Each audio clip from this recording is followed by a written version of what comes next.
Hey, it's Drybear. Today we're going to talk about my thoughts on Callisto Protocol, the spiritual successor of Dead Space that just released on console and PC this weekend.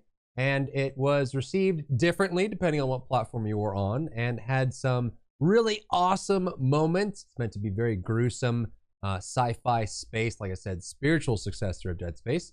I'll talk about what I liked, what I didn't like, what I think it means for future games in that from that studio, and generally what was good about Callisto Protocol. Now in the background, I will put some footage of the game as my full playthrough is up on my second channel, Drybear Plays. So if you want to watch my playthrough of the game, it will be over there for you. And I've skipped the intro cutscenes, the establishing setting cutscenes, just so it doesn't have any spoilers. We'll talk about the story at the very end for anyone who doesn't want story spoilers, but this at least shows you what the game is. So I am a huge fan of the Dead Space series. I think Dead Space 3 probably was the most contentious of those. Dead Space 1 and 2, fantastic. If you've ever played them, you absolutely should. They definitely hold up since they were released. And you can see definitely some elements here that feel more Dead Spacey, obviously. The creator of the studio, the founder of the studio, was on the original team for Dead Space, so kind of recreating that process here. So Callisto Protocol, the general idea is that you are a transporter. You carry cargo in your ship, in your spaceship. You had been doing so between a planet and between a moon on Jupiter, and then something happens that causes you to crash on the moon, and you are then imprisoned. Wrongfully so. I mean, you're just incarcerated by the people there. And you have to start finding your way out of the prison and figuring out what's going on, why they just randomly imprisoned you unlawfully. And you have to fight against these crazy mutants that are everywhere. The game is on console and PC. And I think the first thing we're gonna have to talk about is the glaring issues, the tech issues that came along with the PC release. Now, I did watch some gameplay on PS5 and I did watch some gameplay on Xbox. PS5 actually looked stunning. It looked like it had very minor issues, performed well, especially if you put the performance settings on, and overall was a great experience. So if you're someone who played the game on PS5, it's likely that you had a great time with the game and you loved it. And with most things, you'll see some divided opinions on the internet on how people like the game. Some people loved it, some people didn't like it. I'm willing to bet that some of those people may be on one side or the other because of what platform they're on, and I think the PC port for the game is probably the least. You can even see it here, and you'll see it throughout the gameplay, but there's a lot of frame drops, a lot of hitching, and there's definitely some places where things don't line up. It doesn't look very good or function very well. They did patch it immediately for Xbox, and then shortly after for PC, and the PC patch did make a difference, though it still has issues with performance in general. But I think from that standpoint, if you're looking for ways to improve it, you can turn off VSync. You can mess with the anti-aliasing. I've heard that DirectX 12 causes the game to lag significantly, especially on PC. So if you want to lower that down to DX11, it can help a bunch from the standpoint of that. But I think a lot of the down reviews, negative reviews that you see on Steam are because people just couldn't play the game in general. So let's talk a little bit about the combat system. It is relatively simple, but they took some liberties to kind of innovate a little bit. The basic of the combat is you have ranged weapons and then you have a melee weapon, as you can see on screen right here. So you're able to swing this to deal damage, and then you can combo light attacks, heavy attacks, that sort of thing. There's no stamina bar or anything like that to manage. The dodging system is quite simple. It's not, I wouldn't call it a full action game in that you have three-dimensional combat, movement, dodging, and timing. There isn't really any timing to the dodging. So the way the dodging works is when the enemy goes to hit you and it does a hit check, if you're holding either left or right, like you're holding down the key or you're holding the analog stick in left or right, it will automatically dodge for you. So up at any point, you can hold down the dodge button right before the attack hits you and you will dodge. The way they make this not kind of trivial is that if an enemy is doing a hit combo, like they hit multiple times, you can't dodge the same direction twice in a row. So the way it works is you will dodge to the right, dodge to the left, dodge to the right, dodge to the left. But there's no timing. As long as you have the button held down when the attack hits, then you will dodge. There were a lot of issues actually where I would take damage in the middle of a dodge. There's not like perfect dodges or partial dodges. Sometimes it would just position you in a weird spot, which it had some nice rhythm to it. It kind of felt like Condemned, like I was playing Condemned. If you played that game, which is very melee heavy and just dodging left and right and blocking and hitting and dealing damage, and it was crazy. The upgrade system was pretty cool. There were some nice things in there. I think it wasn't so simple that it was boring, but there was enough in there that it felt like you can make some meaningful decisions. Some notable upgrades that you could get were if you attacked an enemy and they blocked, it would sever their limb, their arm. Super nice upgrade. You could upgrade your weapons. Some of the weapon upgrade trees felt a little too linear. Like there's things that you wanted at the end of the tree, but you had to go straight up from it. But that was the general idea around upgrades and combat. At first, it felt a little simple, but as the game went on, they started throwing new enemies at you. I kind of got into it towards the end, got a little bit of the head bob and the head weave. Now, the unique mechanic that they put in, which isn't super common, especially even in action adventure games like this, is this melee ranged combo system. This one felt really awkward at first, and I got into it towards the end of the game, but I definitely see it being, it's a little weird. So the way it works is that if you cause enough damage or stagger damage to the enemy, you knock them back or you knock them off balance, something like that, from melee attacks. When they fall off balance, you will get this beep noise and then a reticle will appear on the target. You can then pull up your ranged weapon after meleeing them and shoot for an extra stagger or some bonus damage. So you're doing this combo where you're like going melee to push them back, to pull out your ranged weapon, to shoot them, they come back. You do melee again, and you pull out your ranged weapon. It's a little jarring and confusing at first, and it's not really overly complicated. After a while, I got used to it. For the first half of the game, I felt like it didn't really add much to it. You won't see it for a little bit here, but it'll pop up with the reticle. The way it started functioning for me towards the end of the game was almost more like Bloodborne, where you use your ranged weapon to interrupt attacks. So it broke up the monotony of, I dodge your hit combo, then I do my hit combo. Then I dodge your hit combo, then I do my hit combo.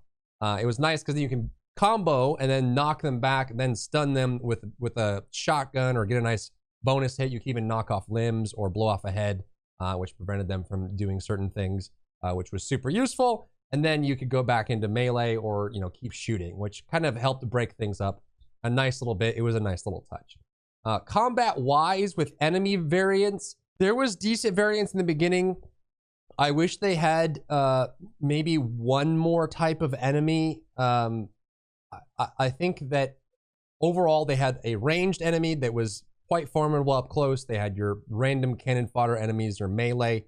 They had their stealth enemy, which actually to me was probably one of the weakest monsters in the game, implementation wise. So it's a four-legged enemy. They crawl around, they can cloak, which on PC my settings were low because I couldn't get it to run without it, and the cloak material that would pull them in and out of cloak didn't look right, and sometimes it didn't even work. Like part of them would be sticking out. I had a bug where one of their eyeballs wasn't cloaked, and so I'd see this eyeball floating around in the area that I just had to track, and it was very obvious where the monster was, and even then they weren't really all that threatening. And then you have a big brute elite enemy towards the end of the game with two heads that was super unique, but I feel like they needed one more to try and break up the monotony of the enemies. But as far as variety goes in encounters and environments for the combat, I would say that it does better than most games. Like Jedi Fallen Order, some of these games, they get a little too repetitive with how they set up enemies. It doesn't stop a game from being good, like God of War 2018, where you just fight trolls all the time. It can still be a great game, but it's just something to note there. The inventory system was fine. It felt very Dead Spacey. You did have to manage inventory. You got an inventory upgrade when you got a new suit, just like Dead Space, which was cool. I enjoyed that aspect of the game, and I felt like it kind of progressed as naturally as it could. Another thing I'll say is there were some encounters that were to me, you know, I have a high tolerance for these things, but to me they felt like they just detracted from the game. And one of those was sometimes when you open a chest or you open a locker, a leech will be in it and it'll jump on you and damage you. It adds a nice shock factor. It has that jump scare aspect to it. But I don't like taking unavoidable damage, and it just felt kind of cheap to me. Like you didn't really have a chance to do much about it. It just kind of happened. There were some grab enemies, which you could spot from far ahead. You were always looking at the environment. You could shoot. They would grab you and try to pull you in, which were pretty cool. But yeah, there was a couple times where I felt like I was just a little cheated by the encounter design that, you know, not that it killed me, but just felt like it was kind of unfun in the way that it happened. Later on, you do have a kind of Last of Us style clicker stealth segment, multiple segments with these enemies that can't see, but they can hear really well. That kind of got trivialized a little bit by the grip gauntlet, because you could just pick enemies up and throw them into spike walls or off ledges. And oftentimes I felt like they didn't even have that good a hearing, because you could backstab one and stomp it on the ground right next to another one and it wouldn't realize you were there. But yeah, there's just some of those segments, I think they needed a little bit more tuning to feel just right. They were either too easy or just kind of bizarre in some cases. Let's talk about the grip gauntlet, which is kind of the Dead Space Half-Life grav gun weapon that you have in this game. Super fun. It's actually a little weak when you get it first, but if you put points into it, it's insanely strong. Not only can you deal damage by picking enemies up and throwing them, you can throw objects at enemies. It's not quite as good as grabbing a necromorph's blade and chopping people in half, but the big win for the grip gauntlet is the environmental kill. So there are spike traps laid out on walls. If you impale an enemy on the wall by pushing them back, knocking them back, picking them up and throwing them, they will die on the spike wall. And then there's environmental like spinning blades, fans, tornadoes, turbines, grinding mechanisms like wood chippers. So you just throw them in there and deal a bunch of damage.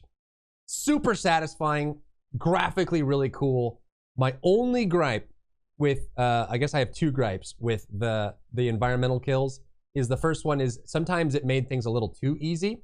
And secondly, in order to get drops, items, ammo, consumables from enemies, you had to stomp on them afterwards. But if you threw them into a vat or you threw them into a wood chipper, there's no body to step on. And so there are times where I felt a little de-incentivized from throwing mobs or enemies into the wood chipper, because I wouldn't get an item from them, and I wanted the item. I wanted, you know, credits to spend at the printer store.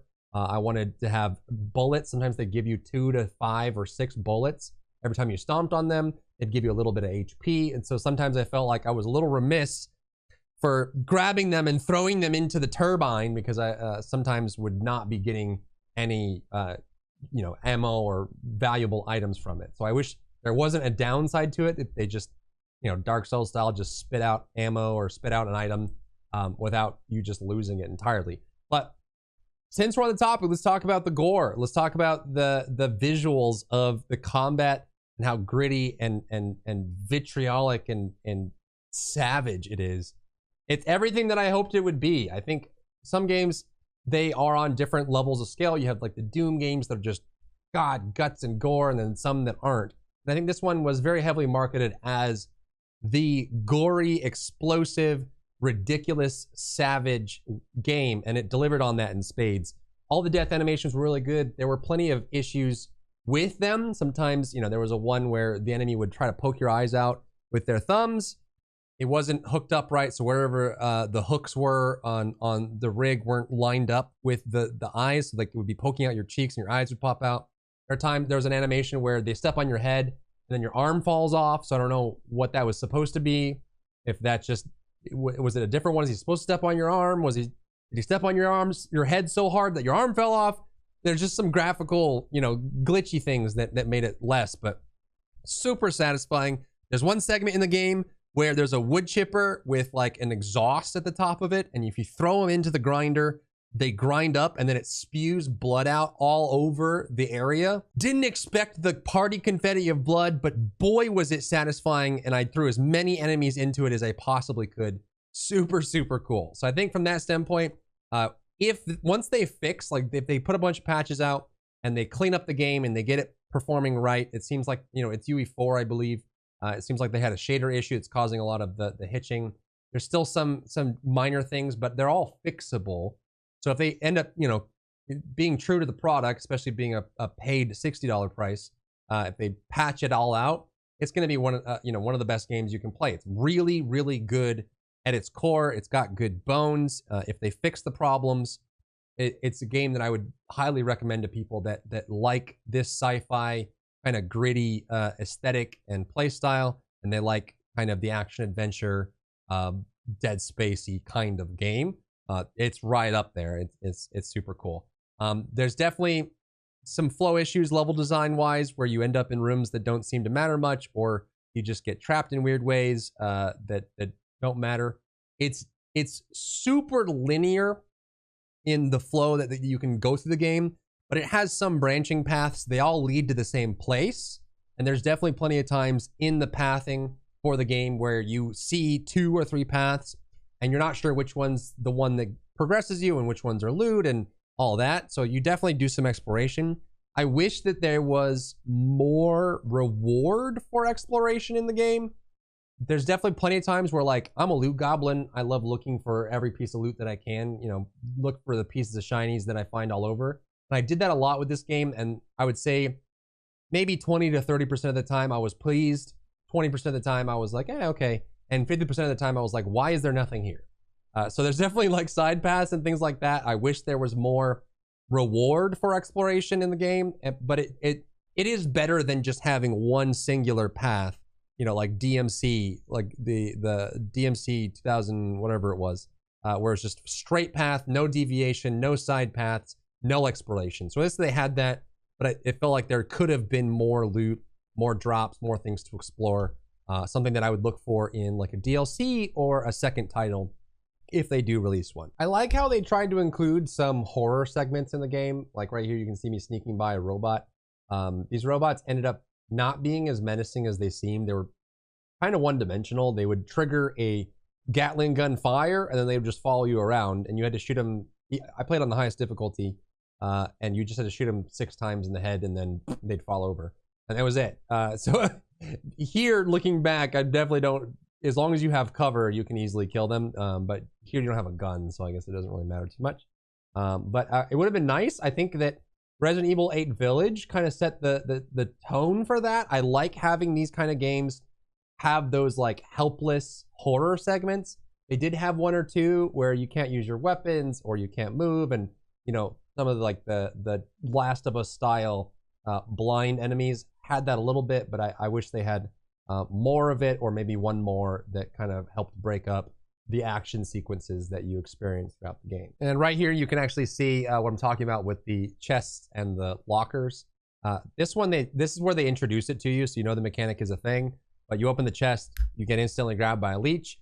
Even if you spam perfectly, you still take some damage. And this happens throughout the game. You don't know if there's going to be a leech in a locker or in a chest. And it didn't feel like it was a fear thing for me. It was a nuisance. It was actually like frustrating and annoying that when I opened a locker, there's a chance that I would just take 15% of my health for no reason.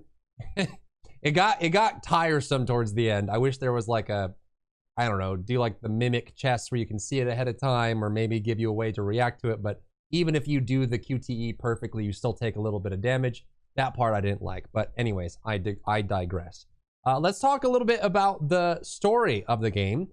This is where I'm not going to hold back. So if there's, you know, if you're looking for a spoiler warning, this is your spoiler warning. Take it for what it will. I'm just going to talk about the story, and we'll just ramp up from there. I personally thought the story was okay. It was a little cliche. The general idea, so for all the people that don't want spoilers have left by now. The idea, this is the synopsis of the story. you're ferrying shipments from Europa over to Callisto, which is a moon on Jupiter. You don't know what's in them, or at least you pretend like you don't know what's in them. Some bad thing happens on Europa, which you pretend like you don't know what's going on there. And then while you're flying to Callisto, which has the prison on it, you get boarded by these terrorists called the Outer Way. They enter your ship. They try to look at your package, like the one you're carrying between Europa and Callisto. And in the process, they cause you to crash on the moon. And then you're in here, you get stabbed in the back by this thing that shows your health bar. And you're going through the prison, and there's all this like huge virus outbreak, and it's mutating people, and they're killing each other, and it's all violent. And then you find out that there's some mastermind Illuminati company that's responsible for this. They had found a ancient virus under Callisto's frozen ocean. So they had a frozen ocean that was buried deep under the moon. When they broke through the ice, they found the virus, super new, and then they're like, okay, cool. This is the next stage of evolution, and they're experimenting with it, and they can't control it, and it breaks out, but the evil corporation wants to hold on to it because they feel like it's the next stage of evolution for humanity. So they're using people in the prison as experiments to test out the virus and try to control it, and you get thrown into this, and that's why you're wrongfully in prison, because they don't care. They'll just grab anyone and put them in this. They released the virus on purpose in the prison because they wanted to find good hosts quickly. They want to waste time bringing people in and testing them to see if they're good hosts for the virus. And then you find out that you were ferrying the virus between the two places, and you caused the first outbreak, kind of. And that's why the terrorists were after you, but they weren't really terrorists. They were people that were trying to stop the outbreak, but then fake news media twisted the story to say that they were terrorists, but they're good people. And the main character's kind of a good person, but he's got a guilty conscience. You know, I just feel like the whole like virus outbreak, man meddles with it, things go wrong, people want to hold on to the idea of it being valuable, but it's killing people, evil corporations. I feel like all these are a little bit played out, at least now. It doesn't mean that a game can't be good if it leans on these kind of themes, especially in this way. There wasn't really anything in the story that surprised me or shocked me.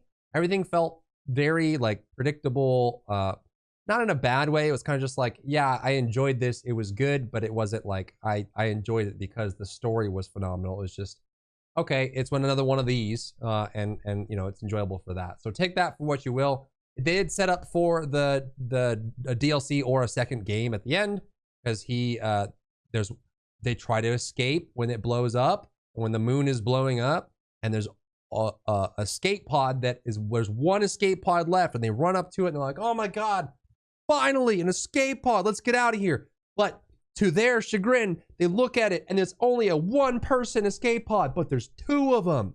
These enemies that used to be enemies but became friends over their journey, they have to choose who's going to go in the one-person escape pod. So the main character takes the person that was trying to kill them before, that they became friends with because they realize they're both good people, and grabs her and throws her in there and shuts it with a sample of the virus so she can go and whistle blow the Illuminati corporation. And she flies away and she's like, wow, what a good guy. He's redeemed. I forgive him. Oh my God. And then at the end of the game, you don't see the main character die. So I'm assuming he lives somehow from an exploding moon. But that's the general idea. It's like 11 to 14 hours, depending on how long you want to mess around with the fights and things like that. And that's just how the story wraps up. So I would say they had they took a lot of safe decisions in the game. Some of them paid off, some of them didn't. And I think, honestly, overall, I think it's a great game. The biggest issue is it needs probably a month or two of quality patches to clean it up, right? It needs to be polished. You get rid of some of the weirdness, you get rid of the hitching, you get rid of the performance issues, you get rid of the bugs and things don't function, and you polish things up a little bit. You give it some love, and I think it's an awesome game. It's really fun, super satisfying. It's worth the pickup if it's your kind of thing. So that's how I felt about Callisto Protocol. Again, if you want to watch my playthrough of it, it's over on my second channel, my gameplay channel. So you'll see the whole thing there. It's edited with downtime removed, so you can just kind of see the whole thing through and through. But yeah, if you let me know what you think about Callisto Protocol, put that down in the comments, and respond to comments as well. See if you played the game or if you're waiting for it or whatever. So, you know, if you're someone who's on the fence about it, I would say definitely wait until they patch it a bunch. But once they do, look at this. Look at this ending. Look at this animation. So good, man. It's savage. It's beautiful. So there it is. So yep, Callisto Protocol. See you in the next one. If you enjoyed yourself today, leave a like down below. You can support me and my work on Patreon and view Patreon exclusive content, link in the description. Thank you so much for tuning in, and I'll see you in the next one.